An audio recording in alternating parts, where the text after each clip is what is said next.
Welcome to the Exploring Unschooling podcast. For countless parents, the journey to unschooling has redefined childhood and transformed their family relationships. Are you curious? Together, let's explore what living and learning looks like without school. Hello, explorers. I'm Pam Laricchia, and this is episode number 303 of the podcast. It's the 10th of November, 2021, as I record this intro. And this week, I'm continuing my miniseries in Celebration of Unschooling, sharing the draft of an as-yet unpublished book I wrote a few years ago. The book looks at unschooling through the lens of parenting, and this week we're diving into Chapter 6, Exploring Character. Before that, I wanted to share a little something I wrote in reply to a question I received this week. The writer saying they love the idea of unschooling, but is that enough for their children? Maybe you could tell me what are the top 3 most important characteristics of a happy unschooling family, or whatever you think's most important. And I wrote a book exactly about that, except it's my top 4, not top 3. Free to Live, Creating a Thriving Unschooling Home is about the 4 family characteristics I found had the most positive impact. They are curiosity, patience, strong relationships, and trust. But it's not enough to know what they are. Understanding why these characteristics are so helpful to unschooling is crucial so that we can choose to respond to our kids in ways that support unschooling rather than undermine it. That's what the book dives into. And loving the idea of unschooling is a great start, but to embrace it as a fulfilling lifestyle means understanding how it works and then seeing how it plays out in your family. That takes time, though, and you're doing that work, so keep it up. Unschooling books, podcasts, and more help with the intellectual understanding piece, and the Living Joyfully Network is beautifully suited for the processing piece, exploring what that actually looks like day to day in your family. Cultivating a thriving unschooling ethos in your family needs both of those pieces, the intellectual and the practical, woven together. They feed each other, and that's how trust in unschooling as a lifestyle grows. In support of that, in the network, we have a theme each month and 2 lenses through which we explore it. Each lens lasts 2 weeks. So in the first week, we focus more on the understanding piece, and in the second week, we look at what that might look like in practice. This month, for example, our theme is a family of individuals, and we're exploring it through the lenses of choice and connection. This theme was actually recently requested by one of our members after reading my talk of the same name. The conventional approach to family harmony focuses on encouraging family members to get along and be nice to one another because you're family.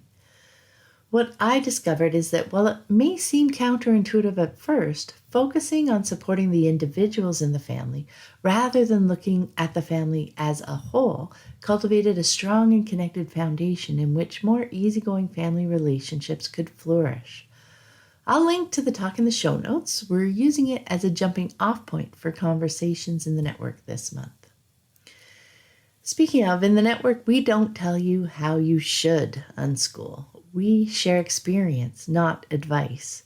Our collaborative approach grows from our understanding that there is no one right answer that applies to all families, especially when it comes to learning and parenting. Instead, we share our diverse experiences and insights as more information to help you explore and discover what works for you and your family. When you join, you get immediate access to the amazing and ever-growing index of content around our previous monthly themes, including nurturing our children's learning, validation, consent, play, self-care, our parenting toolbox, and lots more. You'll also get access to our growing resource library, a collection of online resources, books, podcast episodes, and more about various topics of interest as they relate to unschooling, including exploring neurodiversity, about sleep, playing with sensory activities, what about math and technology, not to mention the connection and inspiration that comes with surrounding yourself with other parents who are also embracing their unschooling journey. If you're curious to learn more about the network, check out the link in the show notes or just go to livingjoyfully.ca/network. And last but definitely not least, I want to take a moment to thank everyone who has chosen to support the podcast through Patreon. And a big welcome to new patron, Vasya. Hi, Vasya. I deeply appreciate all my patrons. Your generous support pays for the hosting and transcription and contributes to the time I spend creating new episodes each week. It's instrumental in keeping the podcast archive freely available to anyone who's curious and wants to explore the fascinating world of unschooling. If you'd like to join my community of patrons and scoop up some great rewards along the way, check out the Exploring Unschooling page at patreon.com. That's patreon.com/exploring unschooling. And now let's dive back into the book. Chapter 6, Exploring Character. There is a dizzying array of character traits being explored and discussed by psychologists and researchers today. In this chapter, I want to build on the character discussion we began in Chapter 2. That was the why, and now we'll tackle the how. We're going to concentrate on the traits that I've seen have a significant impact on our children's ability to navigate and engage with the world. The list is similar to what researchers have been citing as markers of, quote, success, though we've already redefined that definition. Though the lives of unschooling teens and young adults can look definitely successful through a conventional lens, we're now starting to see that they are coming to it from a decidedly unconventional perspective. Once we discover how helping our children explore the world on their terms so positively impacts their learning, we find ourselves extending that mindset to their learning about themselves, their internal world, their character. We discussed the cost of judgment and shame in the last chapter on creativity, but it also has a heavy cost when looking at character and how it develops. In fact, judgment and shame are used so often to try to mold children into who we think they should be that it's almost cliche for young adults to take time off to find themselves. Instead, unschooling parents choose to help their children understand themselves and explore the people they want to be, rather than trying to subtly manipulate them to develop the character traits that we think would be good for them. Just like knowledge and skills, children will discover the traits that are more helpful for navigating the world as they navigate the world, and they'll find their own intrinsic motivations to develop them. You don't teach character, you nurture its development. Self-awareness. Let's start our exploration by looking at self-awareness, as Aristotle is commonly quoted as saying, "Knowing yourself is the beginning of all wisdom." I've come to see self-awareness as an extension of being curious. It's being curious about yourself, your thoughts, your emotions, your behaviors, your strengths, your weaknesses, your choices. It's asking yourself why over and over as you unearth a genuine view of yourself. My children's strong sense of self-awareness was an unexpected yet remarkable outcome of growing up unschooling. I didn't really understand the value of knowing yourself until I watched my children develop their own deep sense of self-awareness and saw how that understanding positively influenced so many of their choices. So, how does this self-awareness develop? Unschooling parents focus on helping our children become aware of their thoughts, feelings, and behaviors. Even if we need to slow down so we can pay close attention to their words and body language, even if their wishes change widely and often, even if we need to be open to shifting gears and figuring out a new path forward, even if it stretches our comfort zones. This awareness helps our children understand themselves better, both intellectually and emotionally, and it's a great place from which to explore the kind of person they want to be. Over the years, they also come to realize that who they are isn't cast in stone. They see themselves changing and growing as a person. Maybe old interests fade as new ones take root, or they notice an increased ability to move through frustrating moments more gracefully. Along the way, we share our experiences too, what we're learning about ourselves as we strive to understand why we do the things we do, to get more comfortable with challenging our beliefs, and to keep an open mind. Adults aren't children who are done cooking. Our children see us learning and shifting and growing. In other words, living.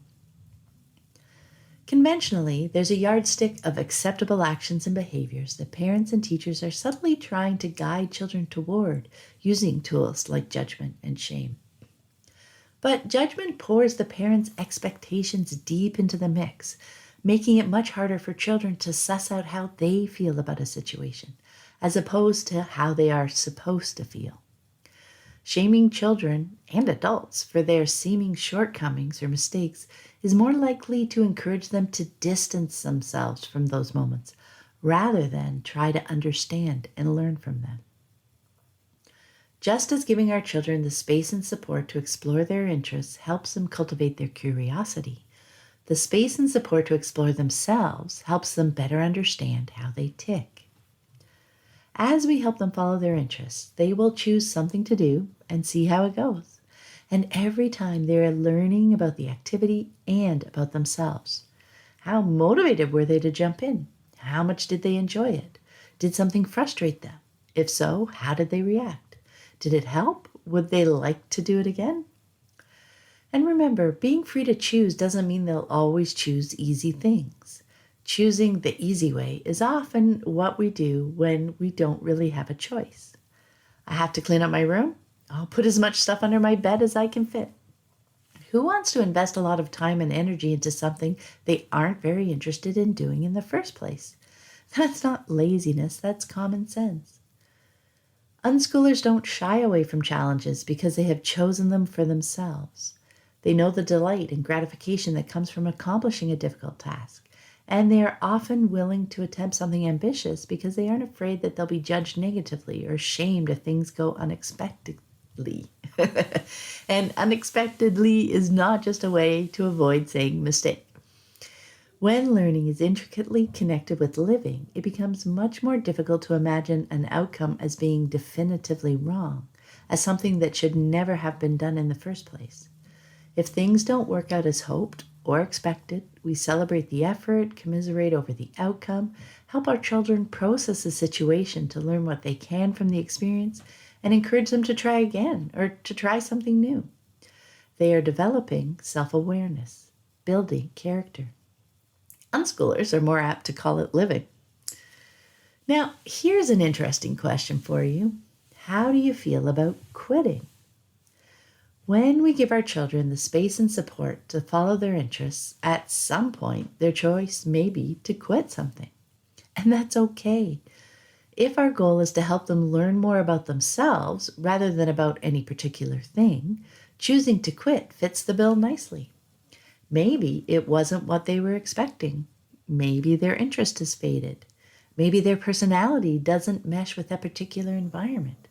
Regardless, greater self-awareness is the result. Even then, moving on from an organized activity needn't mean an end to learning about it. What if they really don't like swimming lessons? If your wish is for them to enjoy swimming and be safe in the water, find the ways they do enjoy the water and explore those for now. The adventure of water parks, playing at the beach, jumping off the dock into the lake, a wading pool in the backyard. Open your mind to the many ways there are to enjoy water beyond swimming lessons. Joining and quitting activities is more about helping our children explore their interests through the activities and environments that spark their curiosity and bring them joy. That's where solid learning is, both about the world and about themselves. If they discover a passionate interest, they will doggedly pursue it, even through many challenging moments. You don't need to teach this kind of unwavering commitment by requiring it in everything they choose to try. And really, you can't teach commitment. You can demand they act like they are committed, not missing practices, games, meetings, and so on. But often what they are really learning is to not try out something new unless they're quite sure they'll like it enough to make it to the end of the session. Rather than worrying that letting them quit something means they'll always quit when things get challenging, help them find things that they enjoy so much that their dedication and commitment flows naturally. The more deeply people, understand themselves, the better choices they are able to make. As they evaluate potential opportunities, their assessment of the pros and cons is more accurate for them, and they are more apt and able to incorporate new experiences, continuing to develop their self-awareness over the years. Understanding their interests and how they tick helps them choose interests, hobbies, activities, and eventually work that mesh well with their interests and personality. And time is yet again another essential component. Time for self-reflection, time to recognize the connections between their emotional and physical state, time to uncover how their actions and reactions are rooted in their personality and character. It's something humans do naturally. We try to make sense of things. We just need the time to do it. Sometimes people hear about our unschooling lifestyle and imagine that being able to choose what to do each day must mean that our children's lives are easy and they are always happy. Yet, as an adult, you get to choose what you do each day. Are you always happy? Do things always go the way you want them to? No, that's life, no matter your age. Unschooling children will experience many uncomfortable and upsetting moments, anger, frustration, deep sadness. Sometimes they will make choices that deepen the anger or sadness of the moment. They will probably lose control sometimes. That's human. And each instance is a bit more information that, when the stress of the moment has passed, can be added to their growing self-awareness. The difference with unschooling is these challenging moments aren't the result of parents or teachers trying to control them. They come from real life. Self-awareness is such a valuable skill for day-to-day living, and understanding yourself helps you better understand others, which leads us nicely into empathy. Empathy. Once you are able to recognize emotions and needs in yourself, it's easier to recognize and understand them in others. In other words, self-awareness is a prerequisite to developing empathy.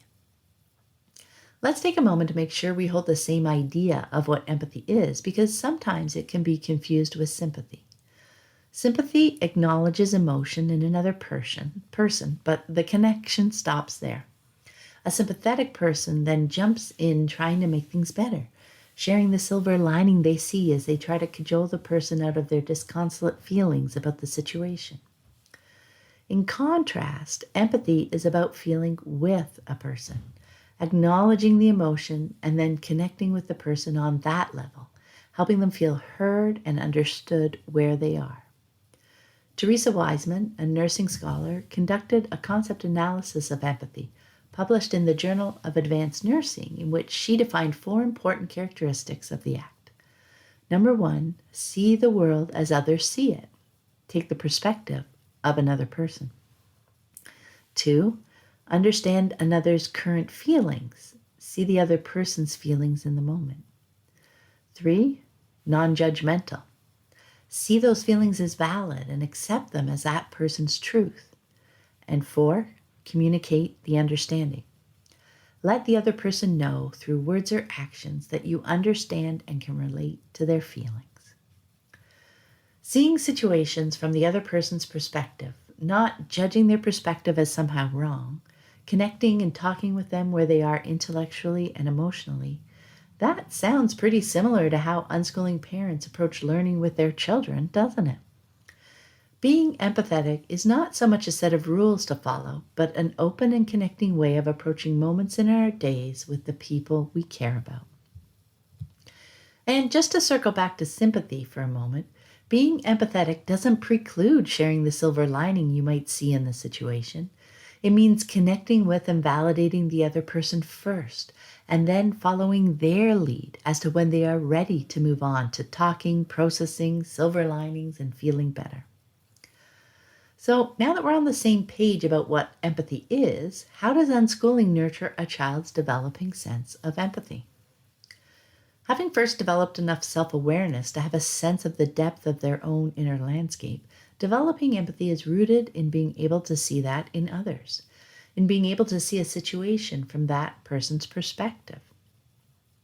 Unschooling parents do this regularly. Rather than imposing their perspective and solution on a situation, for example, when various people's needs seem to be in conflict with each other, They seek to understand the perspectives and needs of everyone involved, non-judgmentally, so each person feels heard and understood, and to find a path forward with which everyone is reasonably comfortable and satisfied.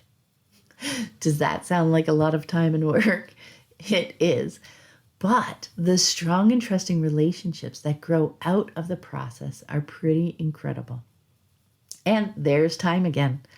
Unschooling parents take the time to understand each person's perspective and share those varying perspectives with the others involved, meaning unschooling children naturally come to see that their perspective isn't the only credible way to look at a set of circumstances, that different people have different goals and perspectives.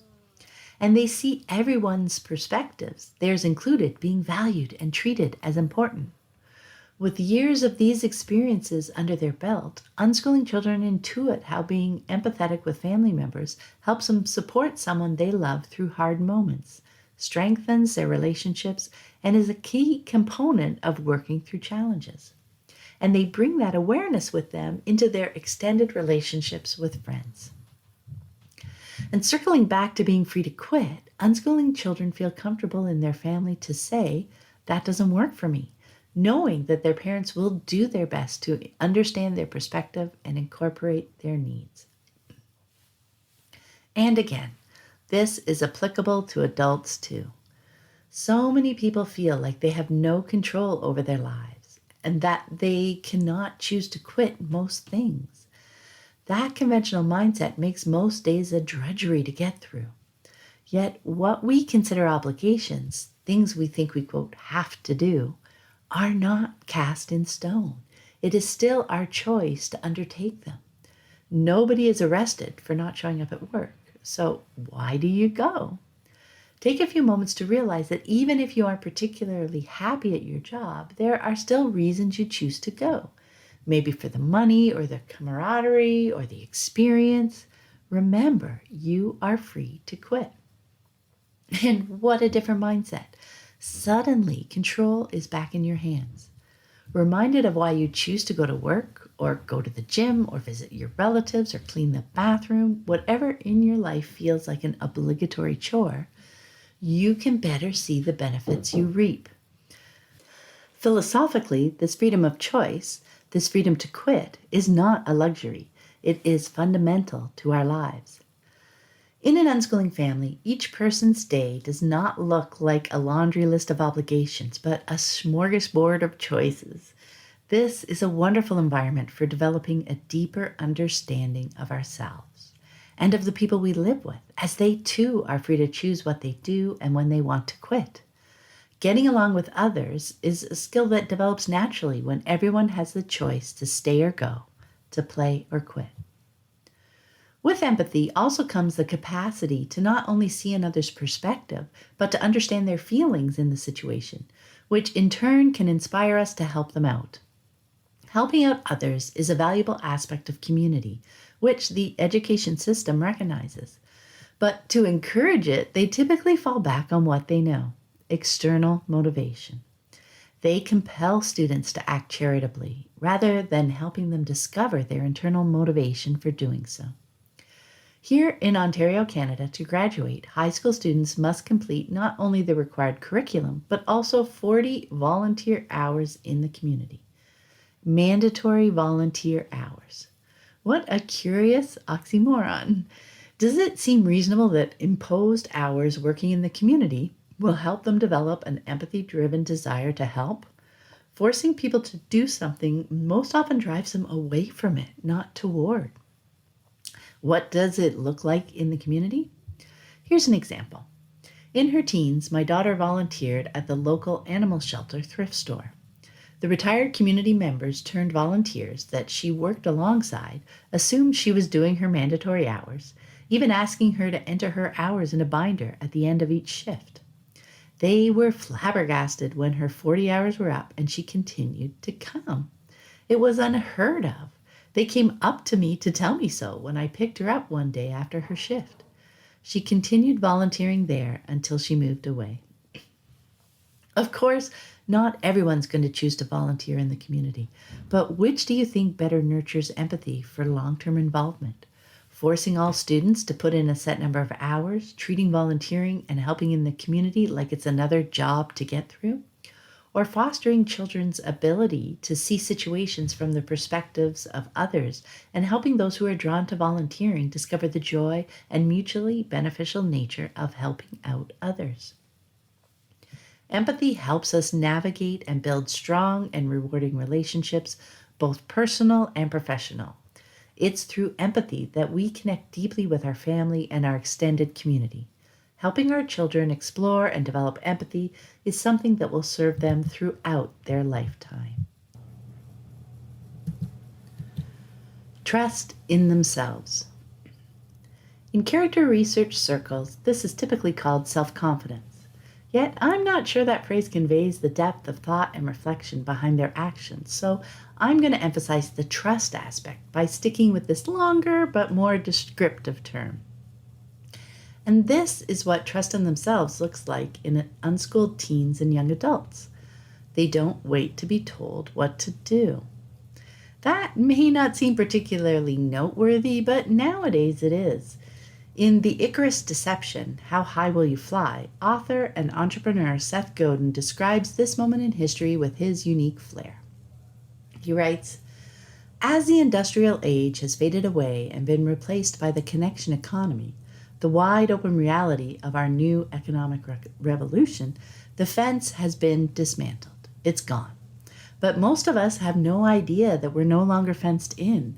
We've been so thoroughly brainwashed and intimidated and socialized that we stay huddled together, waiting for instructions, when we have the first, best, and once-in-a-lifetime chance to do something extraordinary instead." Have you seen this reluctance to act around you? I have. It seems many people don't trust themselves to know what to do, so they wait to be told. When my daughter volunteered at the animal shelter thrift store, the older volunteers were quick to tell me how surprised they were that during her shift, she did things on her own, tidying up this and sweeping that. They were so used to having to tell the mandatory teen volunteers what to do and what to do next when they were finished with that. What's going on? I think part of the reluctance to act is yet another long-term consequence of the fear of judgment that is so often instilled during childhood. If they're worried about what other people think about their actions, chances are they'll wait to be told what to do so they don't have to take the blame if something goes wrong. The other significant factor seems to be the lack of experience in making choices. If they don't have lots of experience in choosing and taking action, they don't think they are capable of making good choices. So again, they sit back and wait for others to act first. The timidity and lack of trust in themselves that we see in so many people makes pretty good sense given the environment in which they grew up. Yet it seems like it's gone a step further in the last couple of decades, beyond waiting for others to act first, to a growing expectation that others should act for them. It's a pretty common perception that an increasing number of young people have developed a sense of entitlement. Conventional parenting advice claims the solution is for parents to not give their children everything they ask for. I'm sure you've heard that one. But that's not the root of the issue, just a symptom. The entitled behavior I've come across over the years seems to be rooted in an expectation that things will go their way. Whether their expectations are for material things or a job or for the people in their lives to meet their needs, regardless of the impact on those around them. With the education system's current laser focus on testing and the far-reaching consequences of the results, anything that may throw a wrench in the cycle of teach and test is dealt with quickly by the adults. There is very little involvement of the students in the process. As such, students gain little hands-on experience at school with ways to approach problem solving. What they learn over the years is that the adults in their lives will solve any problems that arise, that they aren't smart or trustworthy enough to help find solutions, that they should look to the older, more experienced people in their lives to tell them what to do. Over time, they intuitively learn to expect to be taken care of in this way. At home, The family's very busy schedule of school and extracurricular activities also means that children don't have much time to work through challenges as they arise here either.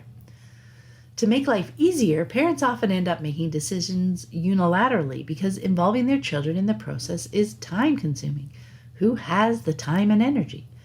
So again, children don't gain experience with ways to move through challenges. They don't learn to understand or value the needs of others, empathy, nor learn ways to incorporate those needs into a solution moving forward. What they've learned at school is reinforced at home.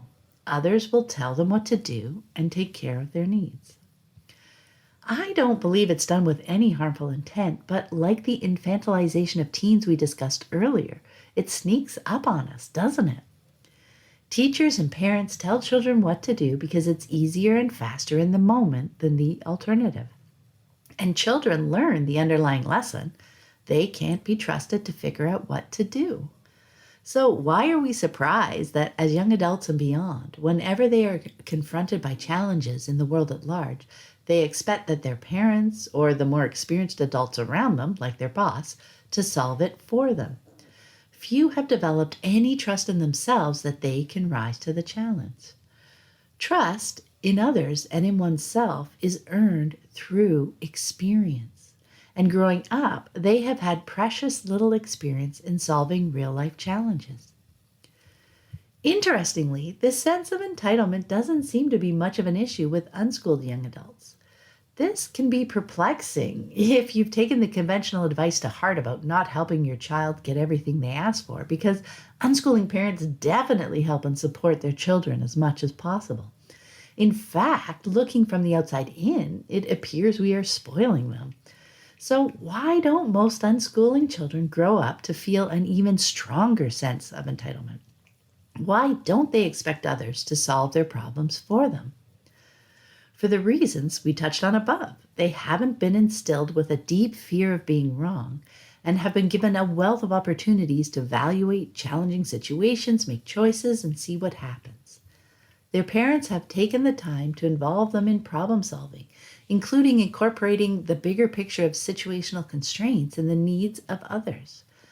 They have given them the opportunity to make their own choices and see what happens. And unschooling parents take it a step further. They let their children own their experiences. We actively support our children, but we also take a moment to think about whether our support is overstepping their needs. If we aren't careful, sometimes we can inadvertently take over their experience, making it more about us and less about them. This is all part of the dance of relationships. It's not always going to go smoothly, but it's important to pay attention to the clues. If we're unsure whether we're leading too much, we ask ourselves a couple of questions. Are our efforts designed to help our children, say, move through some uneasiness they're feeling? Do they appreciate us taking the lead for a while? Or are our efforts more about us wanting to make this thing happen? Maybe to ease some anxiety we are feeling. Self-awareness is a valuable trait for us too. Children learn the most when we help them accomplish what they want to accomplish. If we push past that into what we want them to accomplish, a subtle yet crucial distinction, they will be learning more about us than about themselves. Instead, unschooling parents choose to spend their time helping their children take as much responsibility as they want.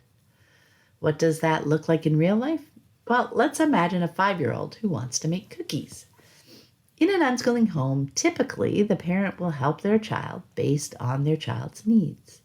They'll read through the recipe with them. They'll pay attention to whether the child is interested in gathering all the tools and ingredients, patiently pointing out where all the stuff is located if that's the case, and if not, quickly gathering the supplies on the counter.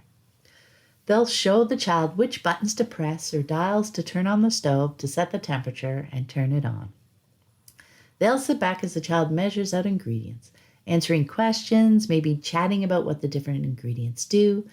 They'll watch, again patiently, as the child stirs the ingredients together, giggling with them as the loose flour makes a cloud, and taking over the mixing for a bit if the child gets tired and wants some help.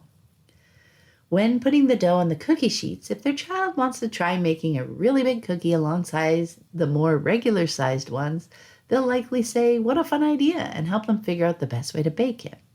And as the cookies bake, parent and child may have fun playing with bubbles in the sink as they wash the dishes used. In other words, the unschooling parent will follow their child's lead throughout the process to see how hands on they'd like their parent to be in the process. The goal isn't the cookies, it's the child's exploration and learning. In a conventional home, things might well go differently. The parent will probably direct the child's actions more, with the goal being to teach the child how to correctly make cookies. There's a recipe to follow, so there's no room for exploration. Getting it right is the key goal. The parent will probably turn on the oven. You're too young to touch the stove. They'll also likely gather all the supplies and ingredients. We don't have all day. And they'll be constantly and closely monitoring the process, judging it, directing it, even taking over at times. Here's how you make sure the measuring spoon is full. Don't stir too fast, you'll make a mess. Make sure the cookies are all the same size. In both families, these dynamics play out over years in many diverse situations. Unschooling parents are focused on helping their children gain experience in appraising situations and making choices, and encouraging them to take as much responsibility as they are interested in, while conventional parents are more focused on doing things quickly and getting their children to do things the right way.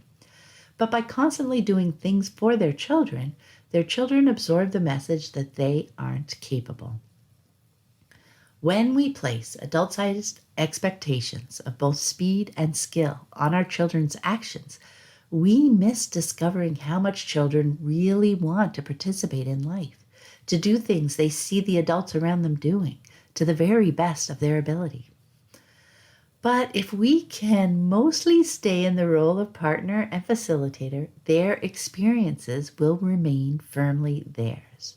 They will pursue their interests, make choices, live the results, and incorporate what they learn from those experiences into their lives. And rather unsurprisingly at this point, because they feel in control of the outcome of their choices, over time they develop a sense of responsibility for their actions. They know they can figure things out. Maybe not the first time, and maybe not perfectly, but they know they'll make it through. They understand that others have wants and needs and constraints, and that their path forward may include asking others for help and support, but they recognize that they are asking. They don't expect or assume that others are obligated to help them. Before we began unschooling, I didn't understand the long-term benefits of supporting my children in making their own choices, in taking the time to talk through situations with them, options, needs, wants, constraints, and finding a path forward that hit the highlights so that those involved were satisfied. At first, I was doing it to support their learning. Yet, over the years, I've come to see that it's so much more than that. It's about learning ways to live in our world.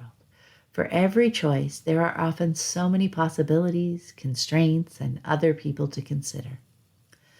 Unschooling is about children living real life alongside their parents. Parents who are there to help and support them as they explore and learn. And through years of experience, they build a deep trust in themselves and their ability to choose their actions. They don't wait to be told what to do.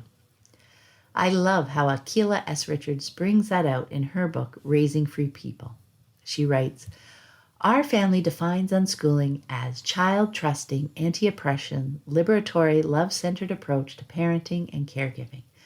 As unschoolers, the four of us operate with a core belief that children own themselves and that parents and other adults work with children to nurture their confident autonomy, not their ability to obey adults' directives." Adaptability, grit, and a zest for life. Lots of experience owning their choices and outcomes means that unschooling children have experienced times when things have gone forward, backward, up, down, and sideways. What do they do when things go unexpectedly? This is where adaptability and grit weave in nicely. Grit helps you persevere through challenging circumstances, and adaptability helps you readjust your plans to meet or bypass the challenge. So, how does unschooling help children develop adaptability and grit? Conventionally, children are expected to do what they're told. When a challenge arises, the adults decide how to respond, and the children follow. Children rarely get the opportunity to analyze the changing circumstances and choose how to adapt. They get to observe how adults do it, with the idea being that they'll remember it for next time. Yet by now we know that's not an effective way to learn. Unschooling children are often involved in the process of identifying and analyzing challenges as they arise. Over the years, they explore the value of being adaptable by making a wide variety of choices in a wide variety of situations. Sometimes choosing to ignore the signs and plow ahead, sometimes tweaking minimally, sometimes making large-scale changes, and sometimes going to the point of choosing to quit and trying a wholly new path to their goal. And through it all, they discover the determination and grit to keep going. Grit is interesting. Angela Duckworth, the psychologist and character researcher who coined the term as a psychological construct, defined it in her TED Talk, The Key to Success, Grit, this way. Grit is passion and perseverance for very long-term goals. Grit is having stamina.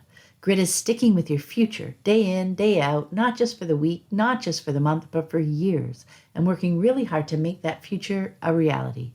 Grit is living life like it's a marathon, not a sprint. She goes on to say that when she's asked how to build grit in kids, her honest answer is that she doesn't know. Yet unschooling gives us some pretty solid clues, and we've already talked about two of them. First, the freedom to explore the world, to cast their net wide, wider than curricula. The more they can explore the world, the better the chance they will discover things they are so passionate about that they will stick with them through thick and thin, as the saying goes. And second, time. Giving children the time it takes to stick with whatever catches their interest, rather than their school schedule and homework constantly calling them away. In a paper published in 2014 in the Journal of Positive Psychology, Duckworth and her co-authors contend that differences in grit can be, at least partly, explained by differences in the person's approach to pursuing happiness in life. They found that, quote, the drive toward engagement and flow seems in particular to facilitate sustained effort over time, whereas the drive toward immediate pleasure seems in particular to undermine sustained, focused interest over time, end quote. We've already talked about engagement and flow in Chapter 3. And interestingly, the chapter title, The Joy of Learning, reminds us that when we focus on finding joy, solid learning follows. Unschooling cultivates an environment of sustained engagement and flow through focusing on finding things a child finds interesting. Not only does the child have the freedom and support to explore and discover their interests and passions, they also have the time to explore moving through challenges and experience the intrinsic rewards of doing so. Unschooling's focus on joy and happiness facilitates the development of grit, whereas school's focus on short-term pleasure and rewards, like an A on a test, inhibits it. Grit is also more related to interest or passion than talent. You can have a talent for something, yet not be passionate about it. Schools are more likely to focus on talent, that innate ability to do something well. But without that innate enthusiasm, talent runs on external motivation, on achieving results and receiving accolades, rather than the intrinsic satisfaction found in the act itself. It's passion that drives long-term engagement, which in turn drives more learning. As adults, our days sparkle when we align our passions with our knowledge, skills, and talents, and that is what lies at the heart of our unschooling days, supporting our children as they play with all those aspects in the real world. Explore and learn, iterate and optimize, adapt and grow, repeat for life. As Duckworth says, it's living life like it's a marathon, not a sprint. Again, this was not something I expected to discover when we first began unschooling. Back then, the pursuit of joy and happiness felt rather indulgent, a kind of reward for after the work was done.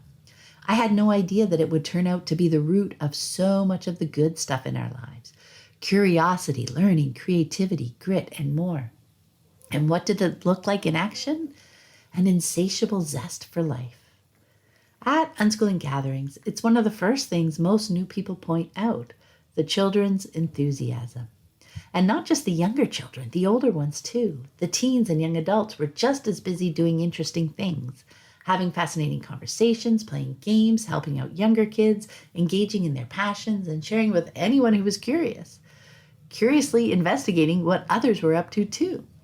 They haven't become cynical. They still have interests. They still do things with enthusiasm. It's infectious. Aldous Huxley understood the value of this approach to living when he said, quote, "The secret of genius is to carry the spirit of the child into old age, which means never losing your enthusiasm," end quote.